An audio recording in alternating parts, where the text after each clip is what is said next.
Okay, so yep, there we go. So hi everyone, it is Rollie and welcome to Monday Whispers Chat. So Bridging the Gap Wellness is all about creating a holistic life and finding balance. Each week during Monday Whispers Chat, we will be featuring an amazing and inspiring woman. My name is Gigudo Migwin Kwe, which stands for Talking Feather Woman, and my earth name is Rollie Allaire. I'm a holistic trauma coach, spirit flame keeper, and a soul healer, and I work with women who've experienced trauma by bringing them, using my all of my experiences in psychotherapy, as well as combining that with holistic healing. And so today I am excited to be able to have Rachel here, and we apologize a little bit about the delay. And so Rachel Erazo is going to share have a mindful empowering day using palmistry. So Rachel loves to work with people to magnify their natural psychic abilities, expand their divination practice, and revamp their personal spiritual beliefs. She started in 2014, and she's been helping people with their intuitive divination practices and psychic development for 2 years. So welcome, Rachel. Hi, I'm happy to be here. Yeah.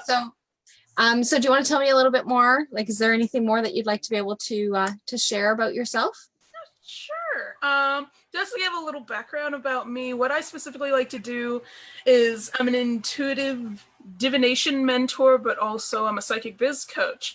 And the way that I do this is because I'm a firm believer in that if you are doing anything with your abilities, learning any type of spiritual practice, magical practice, divination practice, it needs to be fun and it needs to be easy. And if it's not, then why in the world are we doing it?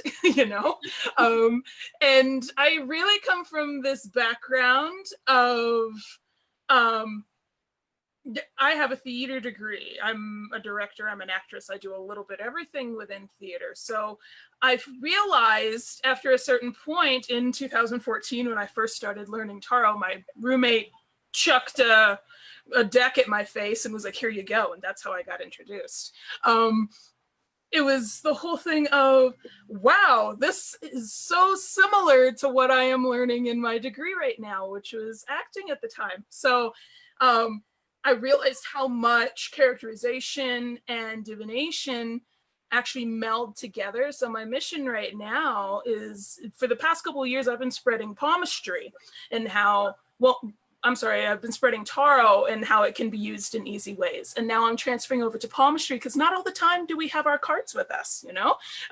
Sometimes it's easier to just pull out your hand because you can't exactly remove your hands. You know, if you can, that's really cool. But and at least it's something you always have with you. Oh, Halloween's coming, so maybe that'll be. Yeah, like if maybe you can be the traveling palm reader that, you know, just unscrews their dominant hand, you know. But that's really my mission right now. And one of the easiest things that I like to do with palmistry, I know everybody's probably going to be staring at their hand this entire time, but you can see exactly where you are now and how it's almost like you're a cartographer. You can see where you could possibly end up and how you can change the path for yourself. And I really want to focus on helping you create a magical life, have a really empowering day just by looking at your hand in the morning. So I thought Rollie would be the perfect person to talk to this about because healers are perfect with palmistry. So does your hand change? So like you said, like when you wake up in the morning, so do the lines change on your hands? Yeah, actually, the fun thing about it's very interesting if you learn more than one type of divination. You'll notice each one has its own kind of voice. Everybody, you can talk to 15 different card readers and they're all going to give you different variations of cards, right?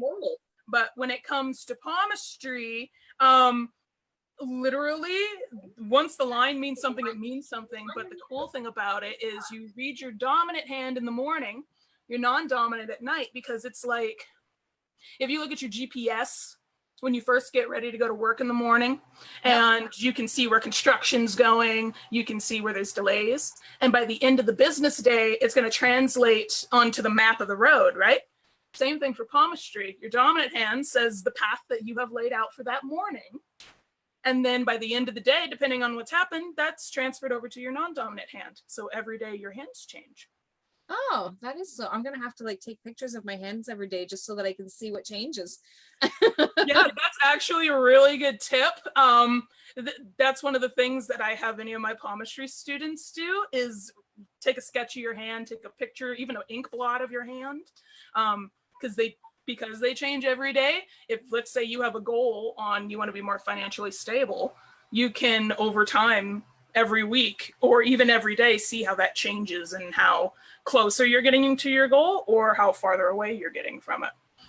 Oh, that is too cool. I never ever knew that. So when people have talked about doing palm readings, I always thought that your palms are always the same and that your lifelines are the same and that your marriage lines are the same. And that's so cool. So tell me, what is it that you do with your clients? So like, how do you do this with the palmistry? So well, the cool thing about palmistry, like let's say, because there's two different ways that you could do this. You could do it as someone who's learning or someone who as a client wants to get a palm reading done, right? When you're receiving a reading, I was just telling my group the other day, this is the quickest way to learn someone's personality in 5 seconds. Even if I'm not near the person, like I use palm reading while I'm grocery shopping all the time. Because all I got to do is see the cashier's hand kind of from far away. And then I'm like, I know not to go to your line. You're going to take too long or you're going to smash my eggs, just based off of how their hand is. This is something that unlike tarot where you have to sit down and have a clean space to actually lay out the cards. And some people need to be in the right frame of mind. Yep. This is more something you can do anytime, anywhere. And that was the reason I picked it up because I'm in the middle of class. I can't memorize keywords. I'm memorizing Aristotle right now. So I need to have something that's a really quick reading. So as whenever I meet a client, and even if I shake their hand, I know how the reading is going to go based off of just that one thing. So a good palm reader, if you're looking to get your hand read, is going to be able to tell those kind of things very quickly.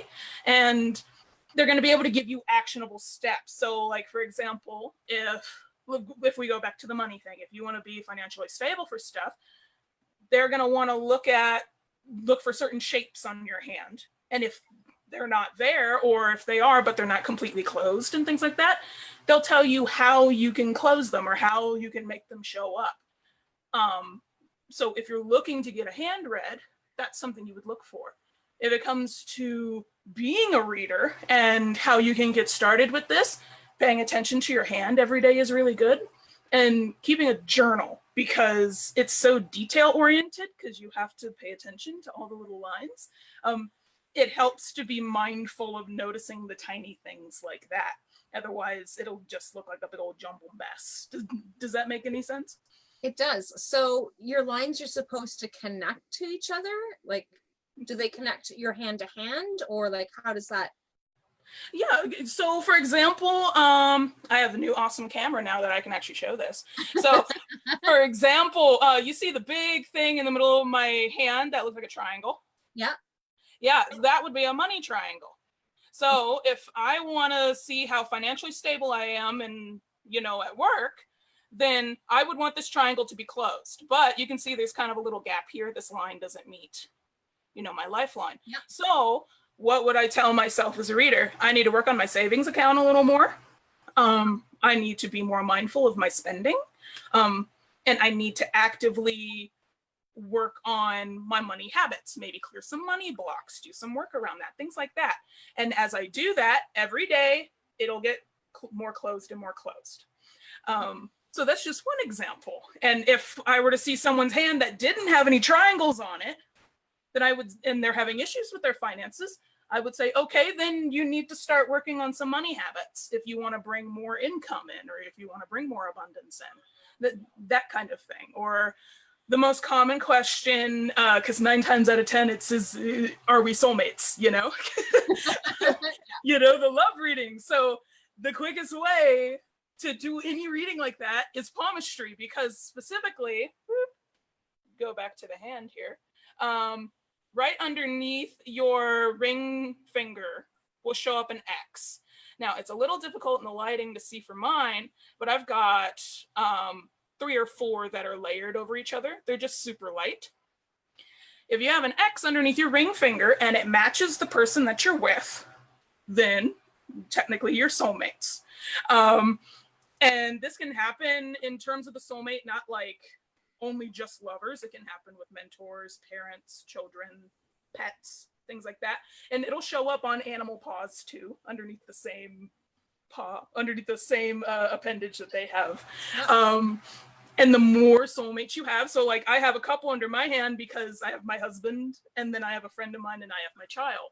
So it layers for me. Whereas, you know, my husband, he got his first one when he was 8 years old, because that's when he met his best friend. And then he met me in middle school, and that's what added his. So those are a couple examples of different signs that'll pop up. And the longer you're with someone for the soulmate one, the deeper that one will get. Okay. Yeah. That's like, and that would be on your dominant hand. That can, if it's on both, then you're with your soulmate for the rest of your life. If it just shows up like on your non-dominant hand, because then it'll be later on. You haven't quite met them yet. Yeah, I can't really tell. Magnifying glasses are perfect for palm reading. I can't really tell. I can see lines, but I can't see if they're X's. Mm-hmm. I have no idea. So what other kinds of things can you tell? So what other kinds of things can you tell with palmistry? So lovers, money. Yeah, the things that the most interesting one I find, which was one of my tips, was for working on your self-care when it comes to having a mindful and powerful day with palmistry. Okay. Is notice your stress lines. They show up as thin little spidery lines on your hands. Majority of the time I see people with it like on their thumb. And the more they're spread out over your hand, the more in need of a vacation you are. Okay. Or in need of some kind of treatment for your stress. If you aren't in the good habit of self-care, then they will spread everywhere. And you can tell them, sometimes they show up actually as check marks on your hands, which at that point I would recommend seeing a doctor for stress, or a healer to help with your stress.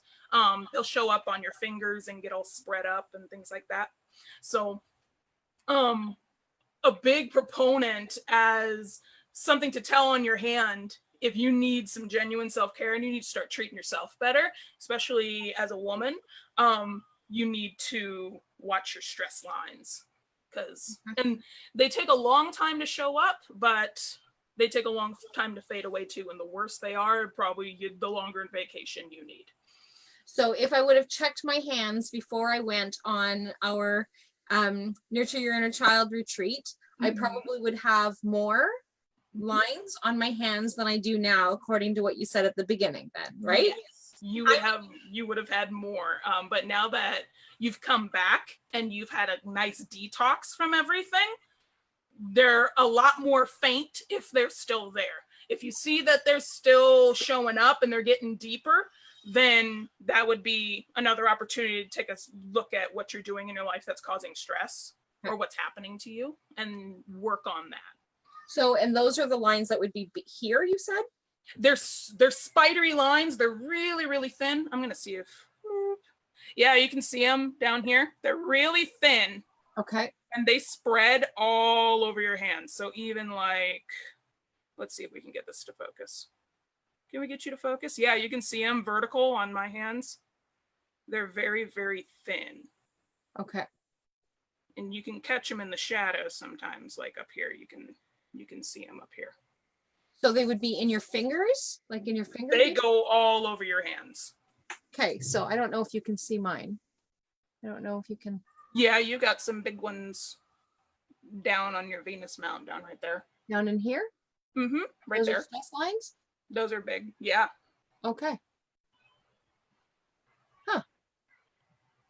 Okay. Well, then I have those on both hands. Yeah. I guess I need to go back to the bush. Yeah. Or even like, also the fun thing about that, as you learn palmistry, the area of your hand will tell you where you're having stress at. So the whole thumb mount, this whole area right there, is the mount of Venus, you know, Aphrodite. So that's your love mount. So if you have issues in your relationships, it'll all be right here. So if you have any rifts in your family, rifts with your kids, rifts with your spouse, stuff like that, that'll all show up here. But your allergies and stuff can also come up through there. In there? Okay. It can also come up in there. So it can be a mixture of the two. It just depends on what's happening in your life. Well, and that would make sense because now is fall when we have a lot more, so it's a lot more wet, and we've had lots of rain, so a lot more moldy kind of things. So that would make sense because my sinuses are out of whack. Yeah. So that's why it'd be showing up then. And if your sinuses are out of whack, you're probably not feeling too cuddly right now. So that would make a lot of sense. Okay. So yeah, that's really interesting. So what other kinds of things can you tell about, because you talked about being able to have a mindful, empowering day using palmistry. So what are some other things? The big thing that I find palmistry does is it teaches you how to be really mindful of the small things, because we just looked at, you know, our hands for stress lines, and they can be so tiny and so faint that if you don't notice it at first, then you know, then it can get out of control before you notice it. So a key to having a mindful, empowering day is noticing the little things and not thinking you're crazy, you know? It's like confirmation on your hands of, okay, that's why I'm feeling funky right now, because I have stress over here, or I'm feeling some anger over here. I'm having a hard time expressing my emotions into words and things like that. You find a way to appreciate yourself a little more. So for example, our headline, everybody, generally you see, you know, the spammy blog posts that pop up on Facebook saying, if you have this line, you're amazing, you know? Everybody knows our headline. It goes right across the middle of our hand. It swoops. Usually I've noticed that people who may take longer to do things and have a hard time getting out of their head about stuff, they get really upset with themselves and they beat themselves down. But if you notice how long your headline is, that's an explanation for why. That's how long it takes you to think through things before you actually get to the action. Like, I have a toddler, I've got a 2-year-old, and I would sit there and think to myself, why in the world does it take her forever to actually pick up her toys when I've told her 15 times, you know? She's got a headline that wraps almost all the way around her hand. So I'm like, that's why. Now I'm not too angry at her. It's just how she is at this exact moment. So by noticing the little things like that and seeing how they are in your hand, then you're able to appreciate yourself a little more and not beat up on yourself and be more mindful of how you work through things. So you might give yourself a longer deadline at work, or if you have a business, you might give yourself a little more planning time to think things through and get as detailed as you want and not beat up on yourself so much, you know? Okay. Yeah. So I find that really important when it comes to being empowered, you know, not digging down on yourself. Yep, that makes sense. Yeah. Hi, Linda. How are you? Glad that you can join us. Let's see.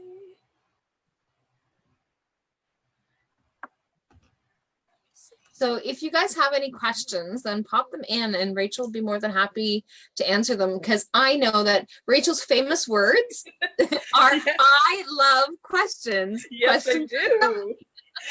Questions are delicious. I love questions. Hello, hello. Let me know, Linda, if you have anything on your hands that you're noticing, because I know there's all kinds of funky lines. Sometimes our thumbs can be shaped weird and things like that. So what do you mean that our thumbs can be shaped weird? Ooh, so depending on which That's a good yummy question. Yeah, depending on the shape of our hands, like our actual fingers, that'll determine the way we think through things. Typically, and it goes along with the headline too, typically, depending on how fat your fingers are in between the lines on your hands, that's how long it takes you to process through things. So you can tell by looking at mine that it's genuinely pretty straight. So I get through the thought, get through it. Okay, it takes me right before I actually manifest it, before I actually do anything, to think through it, because I have a little bit more bulge around the bottom of my fingers. Okay. Especially on this finger. So when it comes to our thumbs, so like for example, my thumbs are like this. They naturally bend like this. So I have a lot of hyperextension in my body. So like I can do all kinds of stuff with my fingers and stuff. I'm too flexible of a person a lot of the time, so my fingers show it. Also, I have crooked pinkies naturally. So when it comes to the creative stuff, because this is more of our creative writing kind of finger, it leans on kind of my visual arts finger or my healing finger, because this is Apollo and this one's Mercury in terms of fingers. So the shape of my fingers determines how I interact with certain things and how flexible I am at them.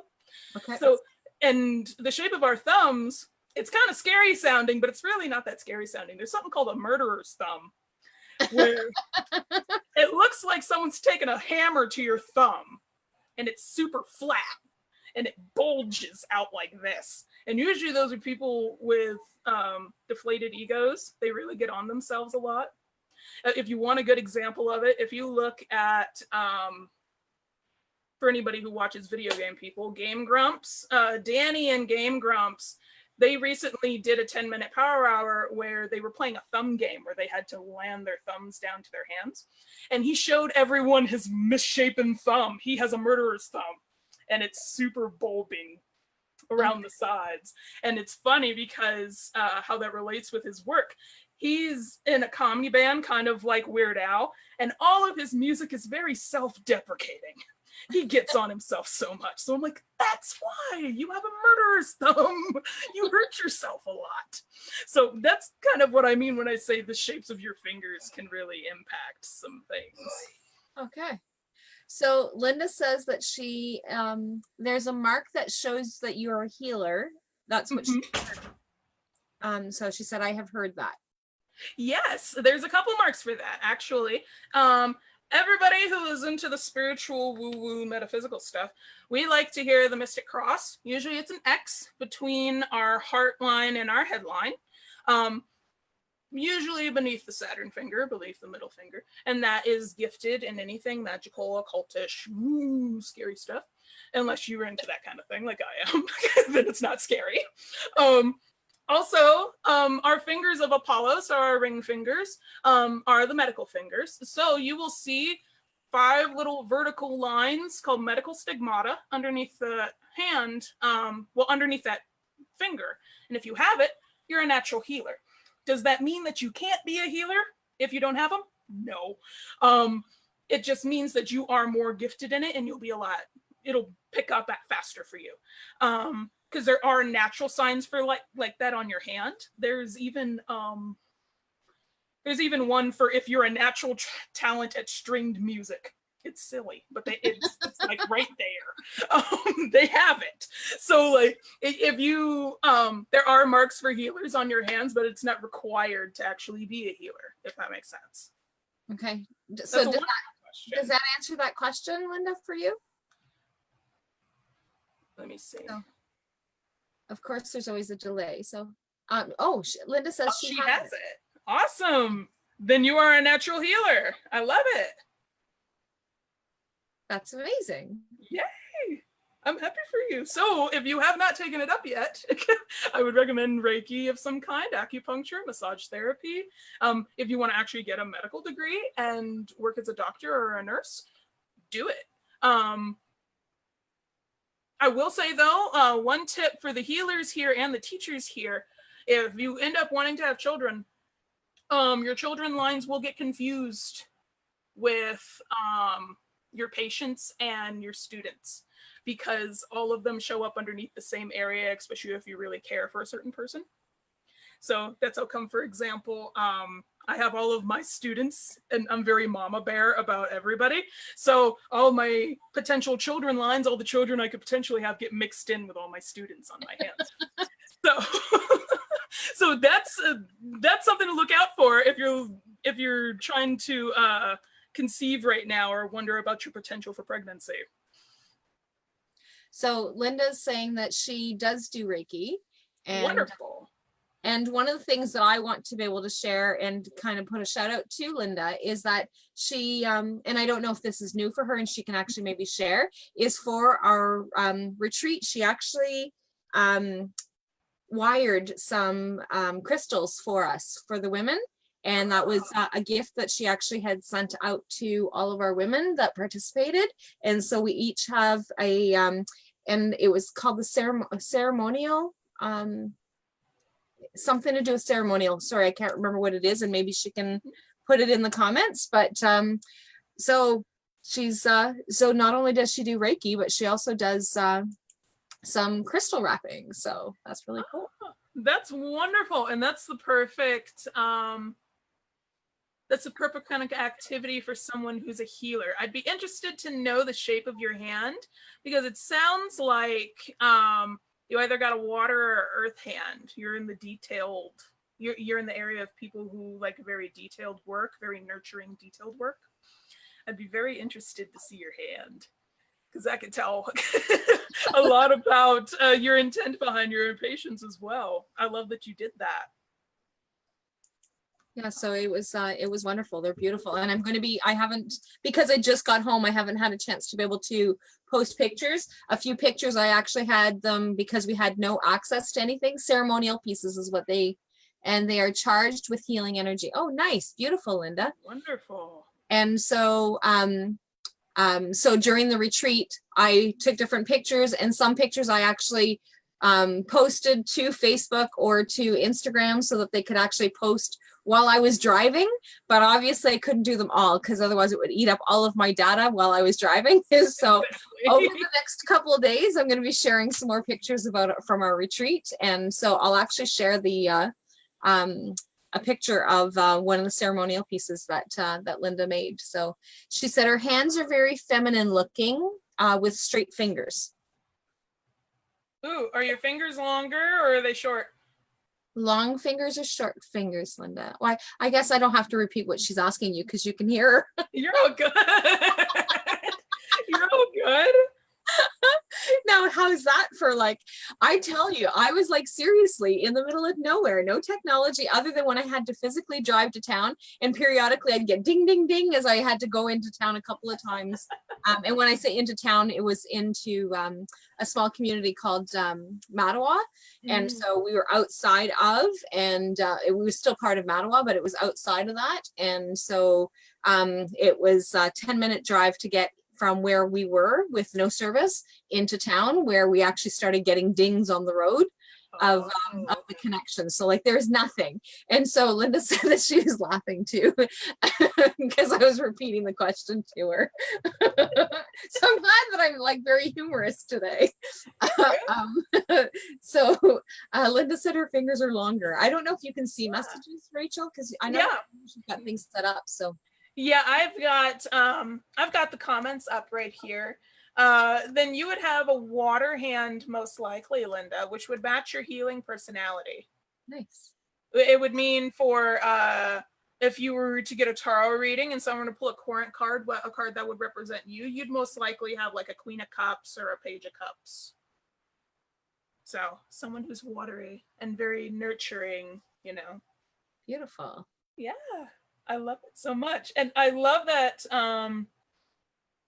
you took the time to take care of yourself with the retreat, because that's something else that really helps you feel empowered, not just for a day, but for such a long time. Because if you invest the time and the energy and the money in yourself to do something like that, it really helps nurture you. It makes you feel valid, and it'll help take away those stress lines. It'll help follow along with the kind of path that you want to take. Because really, when you find that kind of silence, you can hear yourself a little bit more. You know, when you disconnect from technology and you're far away, and you can just get back into earth and just get back into that natural pure energy. I love that you did that. Well, and that's why I love doing, and I shared that with you before we actually went on live, is that's one of the reasons why I like going out there. So this is a location that I have discovered, and for doing a retreat last year, and so last fall, and most of the places that I do retreats, it's like intermittent, like, so it might be like intermittent access or whatever, but this here is like none. Like, we are completely disconnected. The owners have their house, so they still have, so if we have an emergency or if somebody needs to reach us, there's still a way of us being able to be in contact with the outside world. But the cottage is, the chalet is actually set back from the rest of the camp into, and we are completely surrounded by trees. So we have to drive down a long driveway, and we're just connected by trees. And so, and one of the things that I've learned to do is that when I actually facilitate a retreat, I actually have learned that I take the Thursday so that I can kind of like just get my own mojo into my own space before everybody else arrives. So I go in the night before. And so I'm there by myself, connecting with myself in preparation for the ladies arriving. And then we do the retreat. And then the Sunday evening, everyone else leaves and I stay behind that one extra day. And I don't do any packing or anything. I just disconnect. I disconnect and I take time for myself. And then, so then I have the rush, like, it's not really a rush in the morning, but like still having to do all the packing and stuff, but I don't do it that night. And it's just because it just allows me to be able to just stay connected in that energy and that flow and the healing that we have done over the weekend with the women. Then I actually get to transpose that into my own healing and my own self-reflections and being able to do that. So that's really, really important when I'm facilitating a women's retreat. So awesome. Yeah, so it's you in your Zen mode. Yeah. So Linda's commented again. So makes sense. She's because Pisces is a water sign, isn't it? It is, yeah. And the way that it would go probably for your healing as well is, the best description that I ever heard of Pisces was, sometimes the fish swims up and you're happy, and then sometimes the fish swims down and you're not. So you probably feel that same ebb and flow with your healing, is sometimes you're really up and you're on point and you're just on fire, and then sometimes you need to take a little break and go down. Yeah, so that's great. So I know that you have another commitment. So is there anything else that you want to be able to share with us? Yeah, absolutely. If you want to learn palmistry more than have a reading done, I have an event coming up next month from the 10th to the 15th to the 19th. In honor of the veil thinning for Samhain, and in honor of divination and opening up my new program for palm reading, Intuitive Palms. I'm going to be having 11 other fantastic readers come into my group, and we're all going to be doing free workshops and talks about all kinds of different divinations. And on the very last day, I'm going to be teaching you how to 5 ways you can read your client's mind before they even sit down at the door using palmistry. So and there's going to be all kinds of other stuff. There's going to be runes and bone throwing and oracle cards and dream crystals and all kinds of other kinds of divination. So I extend the invitation that if anybody here would love to join us, you're more than welcome to. Well, that would be great. Can you put a link? Yeah, I absolutely can. In the comments so that people can actually find it. So now one of the things that you said is Samhain? What's that? Samhain? Samhain. I don't say it right. Yes, Samhain is the correct pronunciation for All Hallows Eve. Oh. So for those that follow the witch's calendar, that is the end of the witch's calendar year. That's like our New Year's. We just had for the equinox, for the autumn equinox this past weekend, Mabon, which is kind of our Thanksgiving. Now we have the end of the year. And basically that's the time that the veil is thinnest. So all that energy that you feel throughout the year that you normally get your peak back in the spring, you now are feeling it in full throttle all over again back in October. So it's the time of year because it's associated with autumn for getting rid of the old, welcoming in the new. We welcome in the snow and welcoming in getting that clean slate all over again. And so when usually for readers and healers, it's associated with like I said, the veil thinning. So this is when we do a lot of past life work, a lot of mediumship work, which we actually have 2 workshops on both. And it's really more about connecting to your shadow side, to that part of yourself that you don't particularly care for, picking out the things you don't like and giving yourself a clean slate. This is also, for readers, the busiest time of year when it comes to your psychic businesses and your reading businesses. Everybody's going to be tossing out their offers for readings for all the end of the year. People are going to be shopping for it because they want to get readings for the new year to hope that 2019 is better than 2018. So this is really the prime time to learn what type of soul divination you have, because there is a type of divination that speaks to you if you choose to be a reader, and that works completely with your abilities and just makes your heart sing. So I wanted to give this opportunity for people to be able to find out what their soul divination is, what they adore, what makes their heart sing, really refine it. And if they already have their divination, they choose to really refine it so then they can create these amazing offers to jumpstart their businesses into 2019. So that's the whole thing with this event. So now, so Hallows Eve, is that on Halloween? Yeah, All Hallows Eve is typically on the 31st of October.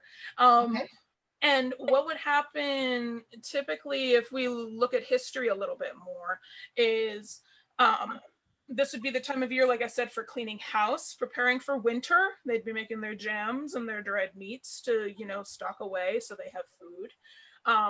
And because if we look at Celtic tradition, for example, they'd be afraid more of anything that goes bump in the night that would take anything away from, invaders to actual ethereal spirits. So there would be some kind of protection use. That's how come we have our jack-o'-lanterns nowadays. They were a form of protection, only they would use like potatoes and beets instead of pumpkins. They would make barmbrack bread, which is a type of divination where you would bake bread and you would knead it. You'd put all kinds of little items into the bread and bake it, and the slice that you get cut for the new year is what you will welcome for the next year. Spending time around the hearth and the fire, reconnecting with the past, letting go of their old ghosts and the regrets and things that don't serve them anymore. So it's a time of year of getting ready for the new and letting go of all the old that doesn't serve you. Does that make sense? That does make sense. So, and I really didn't, because Halloween is about going trick-or-treating, right? That's all that I know about Halloween, but I knew that sometimes it was called Hallows Eve, but I've never heard of, and I'm going to say it wrong, I'm going to butcher it again, some. Yeah, I do the exact same thing, and it's nothing bad. That just means you learned how to pronounce it from reading, which is never bad. Yeah, it's Samhain, but I won't bust your butt for calling it Samhain. Okay, but that's actually really cool, because like I said, I've never heard of it before, so like this is actually, that's new for me. So and we always learn something new every day. Actually, I've learned a lot of new things with you tonight, so that's awesome. So yeah.